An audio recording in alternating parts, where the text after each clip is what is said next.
majority of the Asian markets are well in the green. Very near term, I mean, on the Nifty Bank, support should come in, and the Bank Nifty should not break 45,670. Because from RBI's point of view, it might be that the bank is being regulated, but the fintech is not being regulated. For Bata, there is a struggle for sales growth. In fact, the growth is just about 0.4%.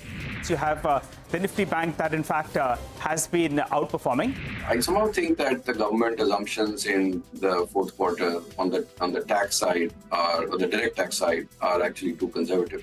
The other one is there a possibility of relieving some of this liquidity stress even over this 2-month period? Markets are flying. We've got the benchmark indices up over 1%. I think the participation has been excellent. The momentum is anyway very, very good. Now, being a public company, I think it will be fair for us to first cross the finishing line of closing the transaction. We really have a very good set of moves that we've announced today, where our group CFO moves on as CEO of Mahindra Holidays, a listed entity. Looking good for the markets, Pavitra, and it is a day where we hit another record high.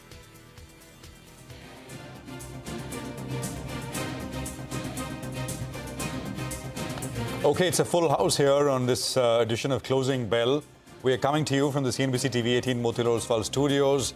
Markets hitting a new high and then pulling back some. I'm Prashant. With me, my colleagues Rima, Surabhi, Nigel. Guys, hi, afternoon. I must say that when we look at this half of the screen, the two of you, it feels like Monday. When we look at this half of the screen, it's feeling like a Friday. So we're evenly balanced.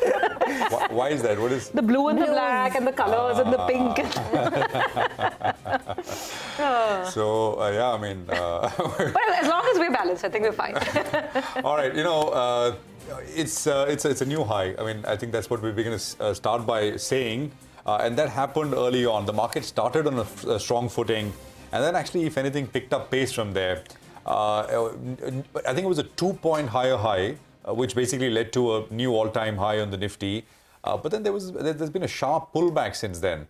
So a 400-point Nifty rally has been reduced to 150, 170 odd point, right? Looks bad, but 170 on the day. I mean, just forget about the 400, 170 on its own. I mean, it's as good as they come. Actually, I was wondering, usually budget days are pretty volatile, up and down. It was not so yesterday. Yesterday was very, very quiet, so we perhaps got the reaction one day late, at least in terms of the volatility. PSU banks, I mean, actually, it's PSU of all sort of hues and color, which are flying. Banks, energy, the entire CPSE basket. Of course, you know, energy, PSU are, many of these stocks are part of the CPSE index, but between 2 and 4%, but it's all PSU. Bank Nifty is not doing very much. It's just about 0.25% higher, despite the PSU the PSU stocks flying high. And that's because private banks, as we've been saying, they've been struggling. So not very much action there. For the Nifty Bank, resistance is 46,824, and we're about 550 points away from there. That's a 61.8% retracement of the fall. So all of the action in the Nifty, but very little action as far as the Nifty Bank Index goes. Rima. At least on the PSU sides, there is no pullback that we've seen in the last 2 hours. So the CPSE index is still at the day's high, up close to about 3%. In fact, if you look at the Nifty gainers, it's all the PSU. So it starts with BPCL. Then you've got, and BPCL is up 10.5%. You know, just imagine the quantum of gains there. 10.5% on BPCL. ONGC has a rally of 4.5%. Then you've got Power Grid with the third position at 4%. You've got Coal India, NTPC across the board. Even outside of that, in the mid-cap universe, all the other oil marketing companies are flying, but you've got SCI with a gain of close to about 10 to 11%. EIL has a gain of 14-15%, and that list of PSU gainers is pretty long. I was just looking at BEML Land, which is on a 20% circuit. I think people are out there looking for any stock that has Government of India holding in it and just going completely after it, hammer and tongs. But I mean, I would very much want to see what happens with the FPI number today, which perhaps can explain the kind of cool-off that we've had, given that huge surge around 11:30, 12, and then the subsequent cool-off. Because let's not forget that after a deluge of 65,000 crores in the month of December, January has seen selling to the extent of about 26,000 crores from the FPIs. Yesterday was first day of February, and we again had a net sell about 1,800 crores thereabouts. So let's see if FPIs will keep selling into what is otherwise a strong market with so much of domestic participation and liquidity coming in. Just a couple of stocks perhaps worth mentioning. Paytm, of course, there's no change whatsoever. It's still that 20% circuit down locked in. On the upside, you've got some good result reactions. But today, Castrol's numbers probably stand out. That one's been higher. Abbott, Pricol, these are some of the mid-cap earnings that have done really well. But then, overall on the mid-cap screen, it is fairly sort of somber in the sense the gain is more measured, just about 0.6%. But I'm watching out for who's buying and who's selling in terms of those institutional numbers at the end of the day. Well, that's right. We'll keep an eye out. It'll be post-market hours. You please update us on, what's going to happen because the weekend will already be here. But I'll tell you what, PSU and metals. And if you have that combination, then it's doing really well today. So you look at Hindustan Copper, that stock is now a 300 rupees stock. Big up move is what we're seeing on that stock. You have SAIL as well that spiked up in the last few minutes. The SAIL has moved higher. Just pull up the intraday chart out there. NMDC has more than enough triggers. We've been highlighting that as well. Volumes have been spiking up. Pricing is strong as well. And the balance sheet is clear now because you have NMDC Steel that's moved out of that. So all of them, metals and steel, if you have that metals and PSU, if you have that combination, then in fact, it's doing very, very well. Just take a look at all of those stocks flying away. Kush Bora joins us to help us out with how do you trade the index. Well, Kush, we thought we were dancing away to fresh all-time highs. Maybe 22,100 odd was on the cards. But from there, we have pulled back a little bit. Added on 21,860. What's your view on the Nifty? Yes, Nigel, a very happy Friday to you too. Well, isn't that the effect that we're seeing play out on the indices? I still maintain what I have been saying for the last January, for the entire January, 22,200, 22,500. These are the levels that we're looking at. Came fairly close to the first one, but I'm not surprised to see some sort of profit booking, although it's a little too drastic. But it's all right. The reason is that the bases are shifting higher for the Nifty from 21,300, 21,500 to now 21,700. So that's still an encouraging sign. I think Prashant was mentioning something about the budget effect coming in a day later. That's perhaps due to the Bank Nifty or rather the Nifty weekly expiry. If you saw the options data, Nifty reacted precisely or rather more to the options expiry data rather than the budget, and we're seeing that reaction today. On the whole, I would position myself on the long side. For me, a near-term support comes in at 21,700. I will still stick my neck out and say 22,200 and 22,500 are the levels that we're looking at on the Nifty. Bank Nifty, I would have loved to see a closing above the 50-day moving average, which is 44,600. But even here, a couple of interesting things that the index has been making a higher low pattern for the last couple of sessions, and I will take that also with both arms, especially both hands rather, with the big private banks not chipping in. So 46,800 is our near-term target on the Bank Nifty. 45,700 is where we have the stop loss. All in all, bullish on both. A little cautious on Bank Nifty, but otherwise bullish on both. For the week, the Nifty is up 2.5%. The mid-cap index is up 3%. But you've got names like L&T. L&T is down for the third day in a row post its numbers. And for the week, it's lost close to about 6%. Titan, ITC are the other two notable drags this week, with a cut ranging between 3 to 4%. What would your stock recommendations be for today, the last hour? Incidentally, they happen to be in the spaces which Nigel just mentioned, which is PSU and metals. The Union Bank and NMDC are the picks that I have on my radar. Union Bank, the stock isn't usually as frequently discussed as, a Canara on PNB, but it's been doing fairly well. 152 and 155 are our near-term targets. 144 is where I would place my stop loss. NMDC too has actually given a breakout after quite a bit of a struggle of the last 10-15 odd sessions. 225 was the resistance. It's taken that out. So 245, 260 are the next levels to watch for, and 225 is where I would place my stop loss. Okay, all right, got that, Kush. Thank you very much for the trading calls. We'll touch base with you again in a bit and look at how the market shapes are. But let's talk about the sector of the day that's really stealing the thunder and how. And I am talking about OMCs. If you look at BPCL, the gain is 10% now. That's what we're looking at. Let's go across to Sonal and understand beyond the momentum and beyond the excitement around budget, etc., whether there's anything sector-specific that could be behind this move. Sonal? Well, thank you for that. All marketing companies outperformed last year, and that outperformance continues now as well. Yesterday in the budget, the government said that they are talking about putting off the equity infusion in state oil companies till next fiscal. This was an overhang, something that all the brokerages spoke about in the results as well, and that has been put off till next fiscal. But if we look at the returns on these stocks, year to date, HPCL is up 23%, we have BPCL up 23%, IOC is up 24%, and HPCL is up 15% this week, which is the best best week in 2 months. BPCL is seeing the best single day since July 2020. It is up 17% this week, which is the best in 3 years. And Indian Oil is seeing the best single day gain since January 2013. This is the best week since May 2024. So we are seeing this big move coming in across the three names. Now, in terms of valuations, all of them trading anywhere between 8 to 8.5 times. This is 1 year forward earnings, and they are now trading at 11 to 15% premium to their long-term average. Now, they have some of the triggers going forward in terms of their capex, in terms of their refinery expansion. For HPCL, it is a long list. They are raising their refinery capacity both at Vizag and Barmer. They are planning to invest 75,000 crore rupees over the next 5 years. They are forming a wholly owned green subsidiary. They are also talking about lubricants demerger. Some of them are yet to be commissioned, and that is something which will be the next trigger. BPCL is talking about 1.5 trillion capex in next 5 years. They've also signed an MOU with subsidiary of Tata Motors to set up EV charging stations. So that is something that they are getting into now. IOC has some capex to be completed, 3 refineries which will see expansion and will be commissioned as well. So there's a lot happening in terms of refinery capacity addition and getting into the renewable sides of business as well. So that would be the trigger. But as I said, the putting off of the capex or the equity infusion from the government, especially in BPCL and IOCL to next year, which was an overhang, is not there anymore. So we'll watch out for details next year. And of course, it's a general election year. So anything in terms of marketing margins is also something we'll be watching out for.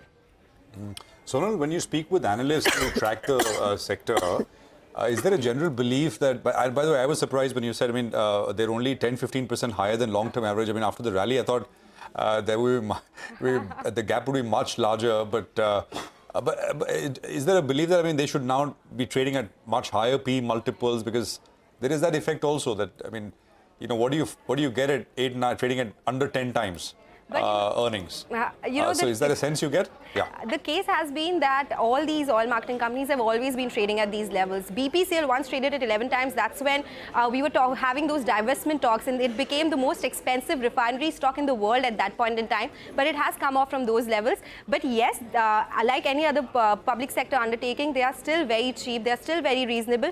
But nobody really believes that it should be above that 10 times level, because right now they are way higher, as you said, than their long-term averages. So analysts are comfortable with these levels on stock prices. Okay, by the way, since we're on the subject, I'm just looking at a Fitch note on OMCs that's hit my inbox right now. And Fitch is saying that after a great FY24, expect OMC's leverage levels to start rising and maybe returns to start moderating. And why do they say that? They're saying moderating profitability, rising capex for, of course, the energy transition projects that they're incurring. And perhaps some moderation in margins as well. But that's Fitch for you, saying that maybe the coming financial year won't be as good in terms of just the business, dynamics as FY24 has been. That's one more view, Fitch. But thank you very much, Sonal, for giving us the update today. The stocks are absolutely roaring up and away. Prakash Diwan is with us. Prakash, hi, good afternoon and happy Friday to you. What do you even say? 10% on BPCL. I don't know how to frame the question, looking at the PSU rally and within PSUs, these oil marketing companies. What's your take? Good afternoon, Subhi, and of course, wishing you and Nigel, since you are the Friday variety, and Friday party. Not Rima and Prashant, but then of course they also deserve a good weekend after all the hard work you guys have put in yesterday. So I think it's very clear. Most of these oil marketing companies and refining companies actually were traded at very soft valuations, because we had 2 wars, starting with the Ukraine-Russia war and of course then the Israel-Hamas disturbance. And both of them were likely or potentially disruptive in terms of the oil prices. But nothing of that sort has happened. I'm quite surprised, and that's what explains the exuberance that's come back, that oil has actually not shot up in spite of all of these geopolitical tensions. And if you recall, IOC at about 90 declared that dividend, where the yield itself was about 10.5%.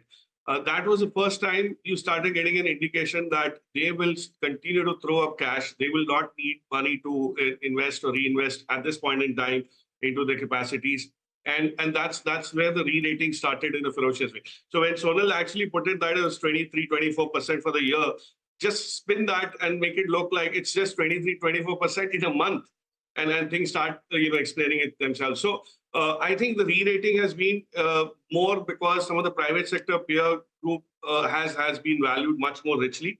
And though they might be 10-15% above their long-term averages, I think it's a reset that you'll have to live with. It's the efficiencies, whether it's a Coal India, whether it's, some of the, Nigel was talking about PSU and metal as a combination. Look at where Nalco is, look at where Hindustan Copper is.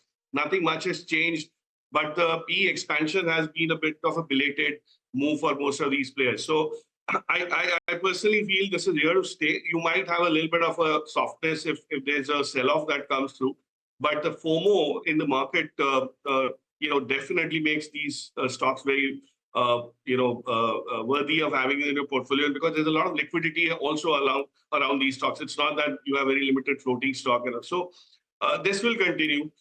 It's just that, the major part of the gains have already been front-ended. So you might not have the same kind of return going forward, but they will outperform the market for sure, given their sweet spot that they're in.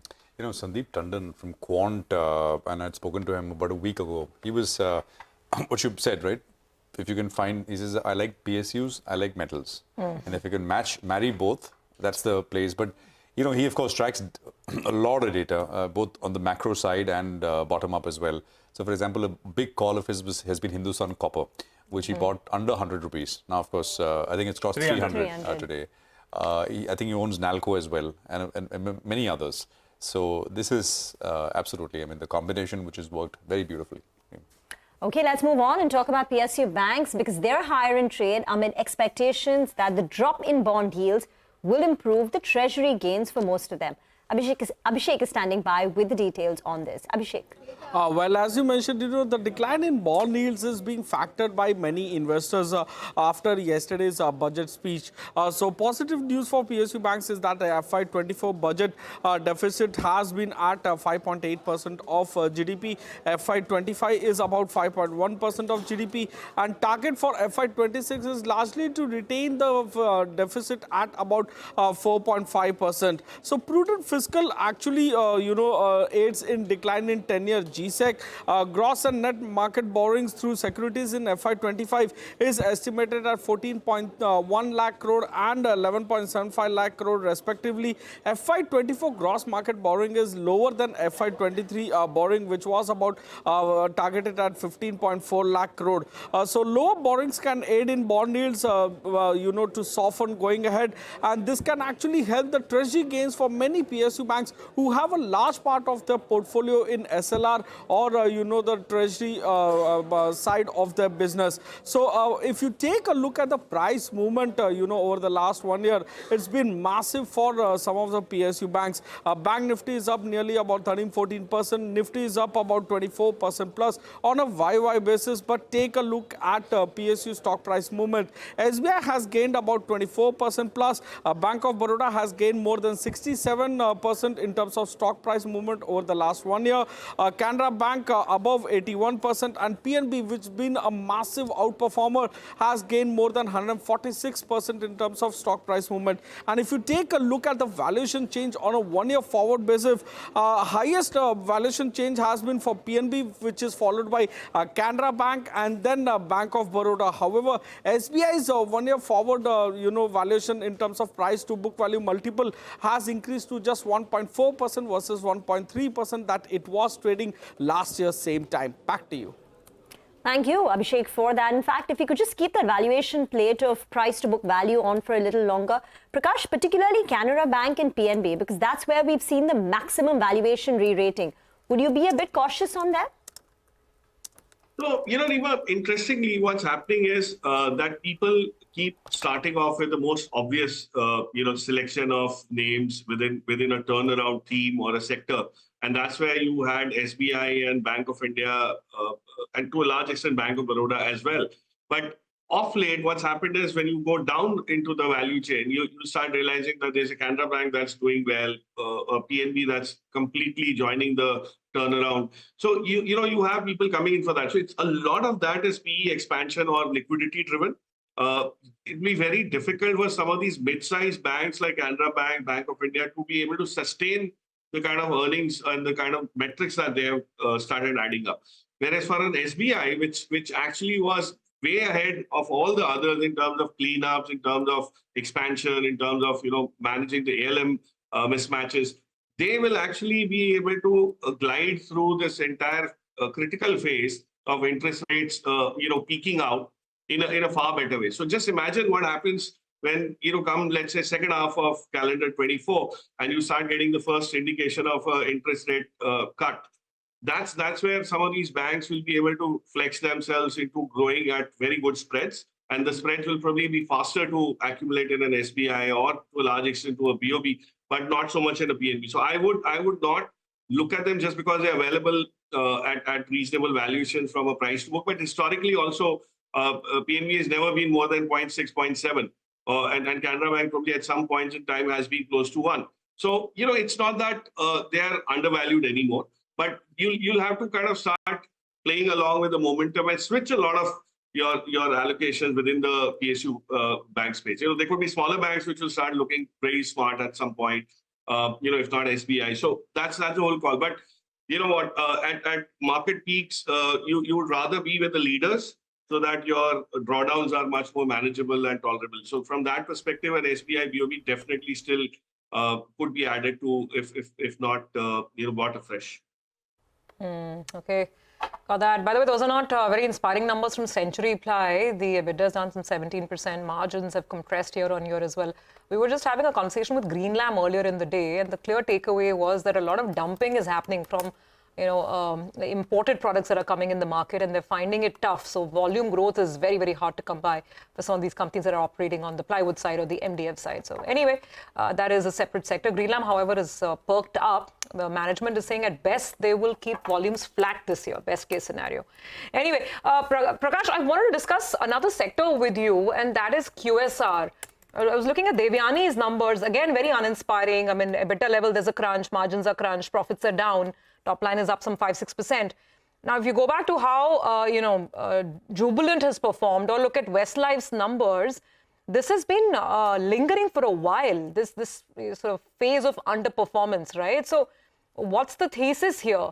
Is it passing? Or we keep talking about, of course, more options now on our Swiggy and Zomato and different eating habits, etc. But I'm just trying to understand if this is a deeper issue that's beginning to now, take form within the QSR space, and what would you do with the stocks?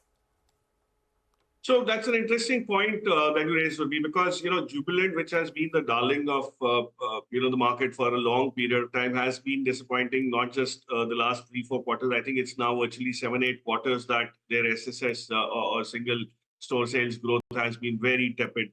The reason is very simple. They are struggling to, of course, apart from all the leadership changes and things that we've seen, they've been struggling a lot to actually get the product mix right. And pizzas as a product, as a unitary product, is not something which you can grow with. Whereas some of the other names which also offer, like Westlife we mentioned, the reason why Westlife has actually been far better off, even in the slowdown, has been because they have a significant portion of their in-store dining as compared to just takeout. So that model is something which is undergoing a little bit of a metamorphosis. And my sense is that Jubilant has been showing signs of struggling because they've started trying to get into Chinese stuff and biryanis and all of that, because pizza by itself, and that's exactly why even Devyani has been suffering. If you look at the segment in QSR, it's going to be people who manage their costs, and especially the real estate related costs, very, very effectively. From that perspective, I think RB, a restaurant brand Asia, which is much more diversified in terms of the geographies which they are present into, and they're doing very well in most of the places where they are globally present. I think you would be better off taking something of that sort in your portfolio, which has resilience, which has a very lean cost structure. And it's not that that's performed or outperformed so much, but Westlife has already become close to 8-10 times in the last few years, 4 years, maybe 5 years. But RBA, which after its listing hasn't actually been given that kind of a premium valuation. So there is a shift that's happening. People will move out, and most FIs have actually been offloading their stakes in Jubilant. So there's not much that I would believe will turn around unless the business model sees some sort of a tweaking. But it's still going to be a struggle. The spends haven't come through. The average ticket size of spends has also come down. But the burger side, you make money even if somebody was to buy at $150. Whereas in pizzas, the minimum ticket sizes are $350 and onwards, so which is difficult for them to grow with. So yeah, there's a little bit of a reset, and I would believe the burger guys would probably actually be better off as compared to the pizza guys. Now we know who's ready for the weekend, huh, Prakash? Now we know who's ready for the weekend. But I'm sure he's ordering neither burgers nor pizzas, something far more exotic and something far more interesting. I'm sure of that, Prakash. Yes, absolutely right. I mean, yesterday was a long day, so we all deserve a very relaxed, fulfilling weekend, right? So food and drinks have to make up for that. Absolutely. So leave you to it, Prakash. Have a good one, and we'll connect again next week. You too. Thank you very much. Time for a quick break. We'll come back on the other side. The market conversation continues. Shiv Sehgal of Nuvama will join in.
Back. The Nifty is at 21,842, again 140 points at the day's high. The session highs, the Nifty had gained close to about 400 points. We've got Shiv Sehgal, President and Head of Nuvama, joining us on the show now.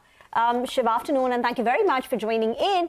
While we're celebrating and, India's stupendous rally over the last couple of, months, and particularly in the last 6 months, investors are also taking note of China's underperformance and its valuations. You recently visited Hong Kong. Tell us how investors are comparing India versus China. And do you think money can move to China because there is a compelling case given the valuation difference? Thanks, Emma. Firstly, thanks for having me on the show and a very good afternoon to everyone. So you're absolutely right. Before going into the meetings in Hong Kong, I was of the view that, China looks so cheap. We've been talking about it for a while that, should China have sprouts of green shoots and, the stimulus measure that's been announced, markets, if they tend to rally, the large institutional investors will move away from India and allocate a little bit to China. But it seems to me that the pain and the despondent view on China is so much that it looks very unlikely that that view would actually turn out that way. And to understand that, I looked at a lot of historical biases here in terms of foreign flows. Right. We all know the stats that in the last 3 years, China and Hong Kong have wiped out almost 6 trillion worth of market cap. And what that's resulted is there is both a financial pain plus the largest economy, which is 67%, 60 to 70% of real wealth in China sits in real estate. And real estate stocks, if you looked at just the listed space, Chinese listed space, the total market cap has come down for almost $400 billion to $90 billion. Whereas India has gone from the other way, and we have now moved up to 60 billion. So the gap, which was multifolds, is now hardly a gap in that sense, and China is a much larger market. The other element is the FPI flows. From 2015 to cumulatively right now, China has seen an inflow of 562 billion. Last 2 years, the outflow has been about $160 billion. So China is still sitting on a net inflow for FPIs of $400 billion. Now, if you compare to 2015, if I take the same dates and I look at India, we are at a paltry $55 billion. So it shows you the kind of, the outflow that can still happen from a momentum into a momentum market like India, and of course the structural story and the transformation design that we've been talking about from an India perspective. And that is one of the key reasons and elements I keep talking, that liquidity and momentum along with good macro background will result in the bullish story that we continue to see in India, and we are seeing that today in the tape as well. But well put. But as they say, Shiv, right? You'd agree they don't ring a bell at the top or the bottom, right? So at some point it'll turn. Absolutely. So do you think there's? But you don't see any case immediately. That's what you're saying. I mean, you wouldn't put your money to work. The last time people tried to do that, especially in China tech, they got burned again. There was another big dip which happened. Any chance of that now? Yeah. So Nigel, very well put. I think, a lot of hedge funds actually in October of 2023 went long China, right? And China is down another 20-30% from the entry point there. So you see, the reality of life is cheap can continue to keep getting cheaper, what we have seen in Japan as well. It took 30 years for the Nikkei to come back to all-time highs. And of course, the last couple of months, actually, Japan has been the darling of the markets. It's actually outperforming India. Japan actually saw 17 billion worth of inflow. Of course, it's a developed market, it's a different story. But the reality is that there will always be value pickers who will continue to kind of bottom fish. And China looks like that, those markets. But the reality is that the flurry of recent optimism that resulted because of the stimulus measures has continuously faded and faded very fast. Even I was surprised with the fade in that optimism. And that's a result of, the government is increasingly looked as feckless and lacking the will or the ability to provision a meaningful stimulus in China. And that's the reason. That's why I think, it would be, I think, very difficult to call the bottom, as historically it's always proven that way. And the one thing I do want to say, Nigel, is that, there are pockets within China that look, even if you're not a value investor, like the state-owned enterprises in China today are at a dividend yield of 8 to 10%. The bottom, if you look at the government bond yields, the 2-year yields are around 2%. That to any investor looks very attractive. And I think it's only a matter of time when the international community and the domestic community in China, realizes that. And in maybe 2 or 3 quarters, maybe even sooner, I could be on your show and talking about the fact that, China SOEs has been the best investment. All right. Hi, Shiv. This is Nigel actually here. Earlier it was Prashant, but good to have you on the show. So you have convinced us that, with your interactions, that India is still the way to go. So that's pretty good news.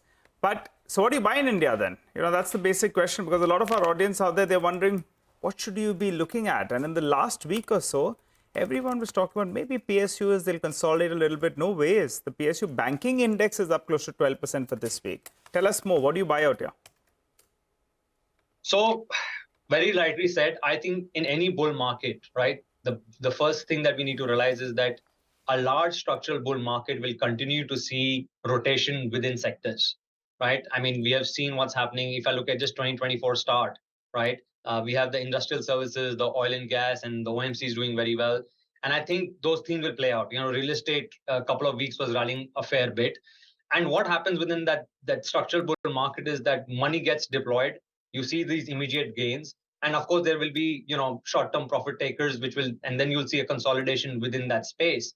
As I said, I think it comes down to the bottom line where you stick to your high conviction, good quality companies, irrespective of which sector, and of course with sector rotation will continue. I think pharma looks very interesting. Tech, despite the fact that people were very negative going into the earnings season, has had a good rally as well. PSUs, please understand that like real estate in India, we went through a hiatus of 10 years where it was consolidating and we didn't see gains. And now every month the transaction volume being put up by any real estate developer are hitting all-time highs. And PSUs, right, the similar trend has started only about 2-3 years back. So a bull market and a structural growth story can continue far longer. I've gone on record saying that, in India, the bull market will last. This is at the cusp, and we are, for the next 3 to 5 years, it's India's story, and we can talk about 10 years as well. But what also dictates a lot is flow and momentum. NASDAQ has been rallying for the last, it started in 2009, it's been now 15 years, and we keep, naysayers keep coming and calling it a top. The reality is that, yes, it looks very expensive, and fundamentally, can you justify these numbers? We are nowhere close to that reality. Yes, the mid-caps had a great run over the last 9-10 months, and you will see some time consolidation, which is very healthy. I actually think a pullback would be very warranted by the smart money. There are a lot of pockets and large asset allocators looking for a pullback to come into India and get at better levels, which has not transpired. So should India see a pause or consolidation, I think India remains a buy on dip market, and I've continued to say that because structurally nothing has changed. A bull market will only correct because of external factors. And at the moment, things seem to be primed for a lot more bullishness in India. Shiv, just finally, very quickly, hi. Just your sense on financials. What's the house call right now? Because I think that's been the biggest point of debate at the end of third quarter.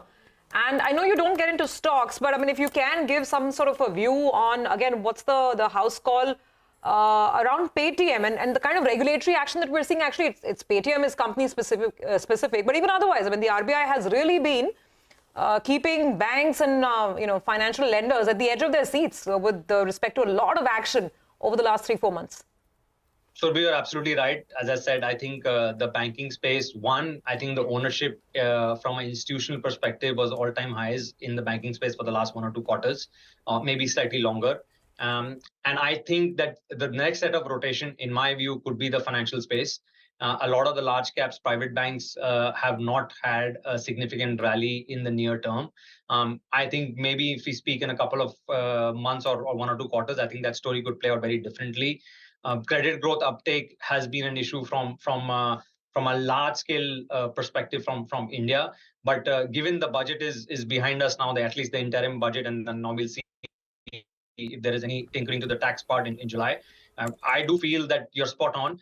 We feel that from a financial space perspective, we have been advising clients that, it's time to get your toe back in and dip a little bit in some of the large cap private banks as well. But of course, the PSU banks are where the rally is, where the momentum is, that can continue.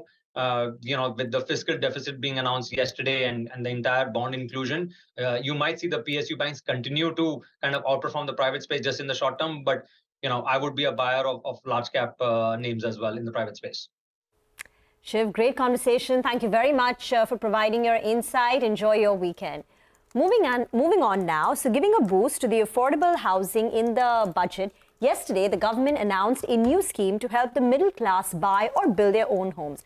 On the back of this, Shivani Bazaz caught up with Mr. Manoj Joshi, the Secretary of the Ministry of Housing and Urban Affairs, and started off the conversation by asking about the importance and plans for urban housing and planning. Listen in. Urban housing is a very high priority for government, particularly affordable housing.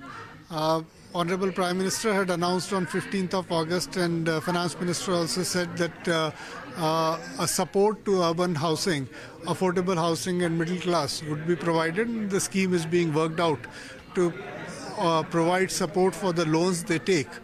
But urban housing, particularly affordable housing, we are having a shortage, and Government of India's priority is to work with the states and urban local authorities so that urban planning process generates enough affordable housing. The entire urban planning process should make developers provide at least 15% or more houses for affordable segment. What is the kind of push that the government is doing in this to, provide benefits in terms of taxation or in terms of other things to the real estate developers as well as the home buyer? In the current financial year 2013-14, Government of India had provided 20,000 crore rupees as a special central assistance to states to carry out urban planning reforms, which includes adopting town planning schemes, township development schemes, hiring more urban planners, changing the building bylaws in such a way that affordable housing becomes, the costs go down, providing certain reservation for affordable housing and necessary reforms, including on the drainage side, on the master planning side. So 20,000 crore is a large amount, and states have carried out a lot of such reforms.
Welcome back. Well, the Nifty Bank has given up some gains. In fact, it's well in the red now, down close to around 200 points approximately. You have IndusInd Bank that slipped a little bit more. Axis Bank as well has taken a bit of a knock, so that's moved lower. And Eicher Motors is down close to 2.5%. So all these three stocks should come up for you. At the bottom of your screen, you have EIL's numbers. The stock has seen a big run. I remember around 40-45 days ago on this show itself, we were highlighting that maybe there's big amount of volumes out there. And delivery as well was fairly good. And those numbers are looking very good. And that's why, in fact, that stock has seen a big run. Revenue, not much growth, but operating front, it looks quite splendid. And that explains why the stock is up close to 15%. And rate gains, the other stock as well. So you were just telling me about those numbers as well look pretty good. So rate gain should come up for you on the screen. Just came out close to around half hour or so ago. Wow. Stock up 7.5%. Well, time to get in. Nimesh, yes. That's a big, actually, I checked about half an hour back, Nigel, it was down 3%. Oh. So that's a big 10% move from just the day's low. So I guess nervousness right before the numbers came through. And then, of course, a very sharp move. I remember the last conversation with the management, and it was pretty similar in terms of their growth guidance to what we got from PB Fintech recently. 30% for many years is what they said, right? And I think similar was the number from RateGain as well. Total growth, organic and inorganic as well. Surabhi. The profit has moved from 13 crores to 40 crores. The top line is up some, I think, 80% or so. I'm looking at the exact number, 82%. Yeah. So the market's absolutely loving every little piece of it. That is rate gain. The rate is surely gaining on that one with respect to the stock action. But let's go across to Nimesh now. He's been waiting by. Nimesh, what a day. Fresh all-time highs, then a cool-off, absolutely roller coaster week. And finally, it's coming to an end. So you tell us, what's the buzz? Hi, Surabhi. It's a little difficult to explain today's move, right? All-time high in the morning trade, and then an equally sharp sell-off as well. And there was a big profit booking as well. I just want to share one number. The sensex 71,500 put intraday rallied from 3 rupees to 300 rupees in a fraction of just 3 minutes. That's the kind of volatility we've seen in today's market. So there is a lot of moves all over the place. Even while the Nifty is up almost 1%, the feedback is the FIs are better sellers. So I need to watch the institutional data very closely. In fact, it's showing up in some stocks as well. A lot of the institutional stocks are actually down in today's market. The only segment which is now defying gravity is the PSU index. Up another 3.5%. Big moves in the OMC stocks. The metals have now joined the party, and they're also rallying pretty hard in today's market. So it's like a different sort of market for a lot of investors. The PSUs, they're just having a fun party. And overall, but from the other market, there is a lot of profit making as well. So FIs, net sellers, a big volatility as well. And we saw an aggressive profit booking as well once we hit their all-time high in intraday today. Okay, got that, Nimesh. What about individual stocks? What are you picking up, though? Well, I can't miss on the PSU basket. So the first name is actually BPCL. Today's move on BPCL could be attributed to a large buying as well. So I understand there is a very aggressive FI buying, as well as there is a Morgan Stanley note as well. They've actually put out a tactical buy on BPCL today. So that probably explains a big move in BPCL in today's trade. The second name is Subex. We don't talk too much about that stock, small stock. But again, from a delivery point of view, there is a lot of accumulation happening from larger HNIs in Subex as well. And that's the reason why been buzzing on large volumes as well. So that's the second name. The third name is Shriram Piston. This is an interesting one. The stock is locked at 5% upper circuit today. But I understand the selling pressure from the global investor is now largely over with today's block. There was a small block of 2 lakh shares. Remember, the same global investor sold 9% to Abacus just 2 weeks back, and from there the stock has already rallied more than 50%. So big move, and looks like even at this level there are buyers in Shriram Piston. And the last one is Exide. Been buzzing in today's trade purely on back of large flows. I understand a domestic mutual fund is an active buyer in Exide, and hence a big move in that stock as well. Nimesh, just one, we discussed this with Sonal earlier on oil marketing companies. I mean, if you've been able to speak with any investors, what's really the bet here? Prashant, a couple of bets here. One, if you look at the PSU as a whole, at least this is what I put out in my piece as well 2 weeks back. The OMCs and the PSU banks, that's where at least there is a valuation comfort for a lot of global investors. In fact, I was at a party last night on the post-budget, and a lot of larger investors seems to be quite bullish on the OMC space, purely because they feel that it's an irreplaceable asset. The balances have become quite stronger. Now they'll become actually zero debt companies as well going forward, and the valuations are at a comfort. So all put together, that probably explains. There is still a lot of excitement even from institutional investors to buy OMC stocks as well as the PSU stocks as well. Just one word more, Prashant, on today's PSU rally. Remember, a very large fund is launching a PSU fund, and probably that explains a bit of excitement in the entire PSU basket today, because that fund itself is likely to raise between 2,000 to 3,000 crores in the PSU fund. I think talking about some of these PSUs, thanks a lot for that, Nimesh. SCI is up close to 13% as we speak. Massive move. And for this week itself, it's up 25%. I think in the last 1 month, it's up even more. It was up big time yesterday as well. Yeah, and even at around 200 rupees, we had pointed out that there was big delivery buying on that one. This is, I think, around 20 days or so ago. Big move out there. NBCC is now locked in upper circuit, and NHPC is up close to around 10%. So big moves is what we're seeing. ITDC is another one which is locked in an upper circuit for the second consecutive day. 10% today and 10% yesterday. Okay, Kush Bora's back with us though to give us some interesting trading ideas. Hi, Kush. Before we let you go into the weekend, and you were looking quite jolly at the start of the show as well, give us some individual trading ideas, either a buy or a sell call. Both of them on the buy side, Nigel. First one is cements. The stock's trying to break out of its resistance bands and create a new high. But even if it's not been able to do that, the stock actually showing a fair bit of strength. 40 to 10, 40 to 60 are my targets. 4110 is where I would place my stop loss. L&T Finance is another stock which has given a fair bit of breakout. 178, 182 are my targets, and 171 is where I would place my stop loss. And also looking forward to a fabulous, perhaps a double century by Yashasvi Jaiswal tomorrow, or who knows, even today. All right, Coach, thank you very much. Have a super weekend, and thank you for joining us with your trading calls today. Well, since we're talking the weekend, let's actually remember there are still big earnings to look out for, and we'll, of course, take stock of all of that on Monday. Tata Motors will come out today itself, and then there's the SBI over the weekend. Let's bring in Sonia first to get through the key expectations for Tata Motors. Sonia? Well, thanks a lot for that. For Tata Motors, it's expected to be a really good set of numbers this time around. Jaguar Land Rover business has been very strong in the quarter gone by. The margins are expected to improve as well. So overall, the numbers will be very healthy on the consolidated front. However, on the standalone business, the commercial vehicle sector itself has been in a bit of a slowdown. In fact, this time as well, the commercial vehicle volumes are just flat on a year-on-year basis. And the passenger vehicle business for Tata Motors has been largely stable in the domestic market. But the real kicker will come in for Jaguar Land Rover. Also, if you remember last quarter, the company raised its guidance both on the EBIT front as well as on the free cash flow front. So any indication of that will be very closely watched. The stock has been a big outperformer. In fact, it hit a record high of 900 plus just a couple of days ago. It has, almost doubled in the last 1 year. So all eyes will be on the numbers. Very, very strong set of numbers expected from Tata Motors. Thank you very much for that. And the other big one will be State Bank of India, but that's tomorrow. We'll get into a very short break. On that note, on the other side, we'll discuss market closing. Sudeep Bandapadhyay of IndiTrade Capital also joins in next.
Okay, 145 points higher is where the Nifty is at. We were up 400. So you look at that and then, of course, it's off the highs, but this is a solid session that we have. Sudeep Bandyopadhyay is with us, Group Chairman at IndiTrade Capital.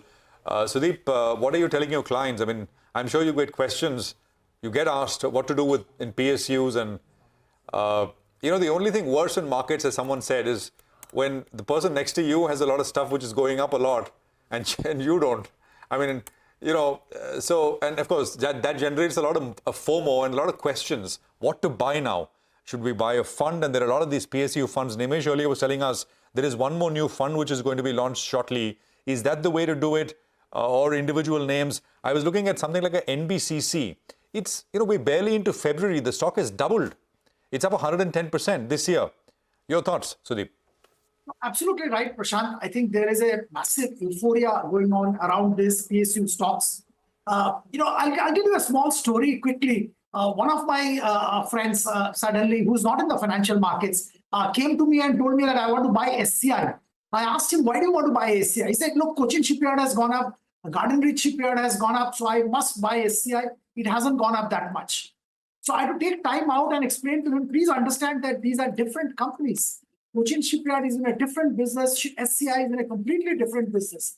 So my request to investors have been that, please be a little cautious. Just don't jump into, some PSU names without understanding their business, what they're doing and what their prospects are.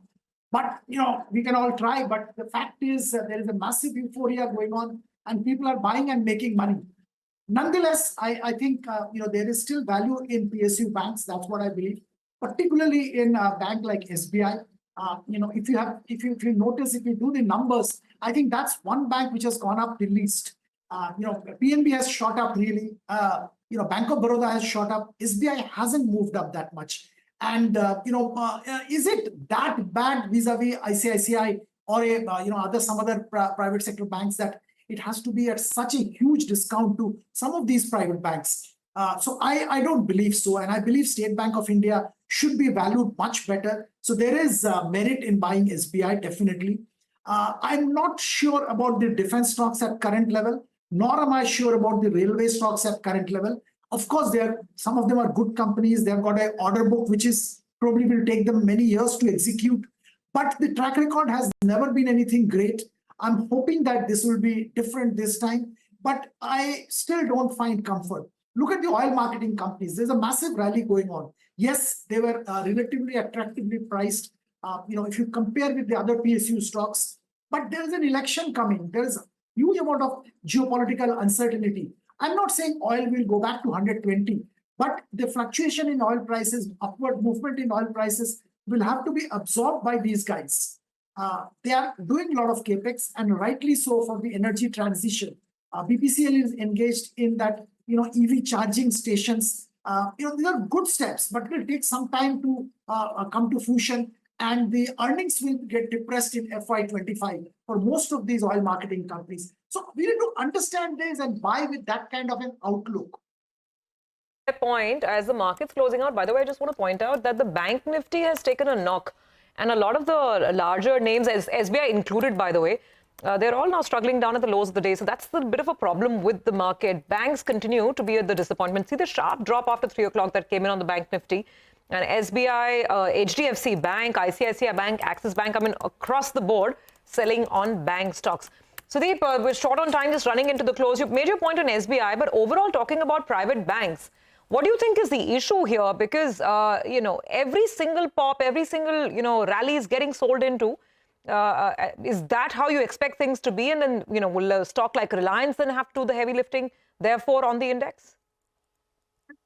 I think there are two different issues. The way I look at it, Reliance should have moved up much earlier. It's moving up now, and it deserves even a better valuation compared to where it is today. And most of the research reports suggest to that somewhere around 3,100, 200 is the range. And I think it will reach there.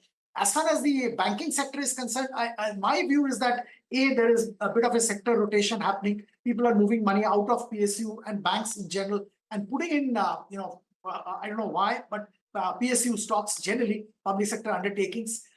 somewhere this trade will reverse and you will see money coming back to the banking. If India has to grow at around 7% on a GDP and a nominal probably will be about 12-13%. So the banking sector probably will grow at double that pace. So we are looking at a 20% kind of a growth in the banking space. With that kind of growth, efficient private sector and even public sector banks will definitely do very well. People are talking about asset quality getting impacted going forward. Yes, asset quality may not be pristine, but the valuation at which some of these PSUs are currently definitely deserves a better valuation, even if we factor in a bit of deterioration in asset quality. Sudeep, thank you very much for joining in. Enjoy your weekend. We've got a post-budget boom. Markets on our hands today. The Nifty ends at 21,852, but not before hitting a new all-time high of 21,126. We came off quite a bit from the day's high, close to about 250 points on the Nifty, and the Nifty Bank particularly saw a heavy bout of selling in the last 1 hour. The Nifty Bank ends with a cut of 250 points, and from the session highs, we're looking at a fall of about 950 to 100 points. CPSE index was the best performing index today as it closes up with a gain of close to about 3.5% at the day's high. Okay, there goes the bell. Very quickly, some result reactions. Rate gain was a star in the afternoon, 6% up. Castrol, Abbott, Pricol, these are the numbers that have been very well received by the market. Even Mahindra Holidays, good numbers coming in over there. But on the flip side, you have Paytm down 20%, second consecutive day of circuit on that stock. So lots of disappointment. But, beyond the earnings, it's really all about PSUs. That is what this market is all about. Look at stocks. I mean, Punjab and Sind Bank, BEML Land, NBCC, Shipping Corporation of India, SJVN. I mean, it's just an unending list of PSU stocks.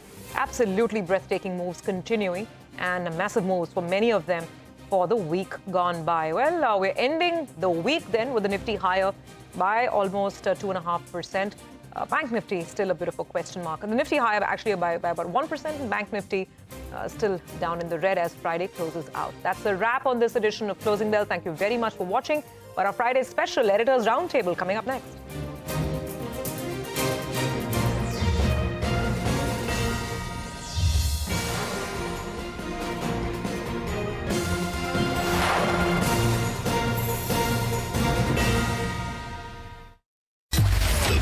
Budget exclusive. In the most comprehensive budget interview, Nirmala Sitharaman takes you beyond the rhetoric and talks about the road ahead. In conversation with News 18 Editor-in-Chief Rahul Joshi. The FM interview, live and exclusive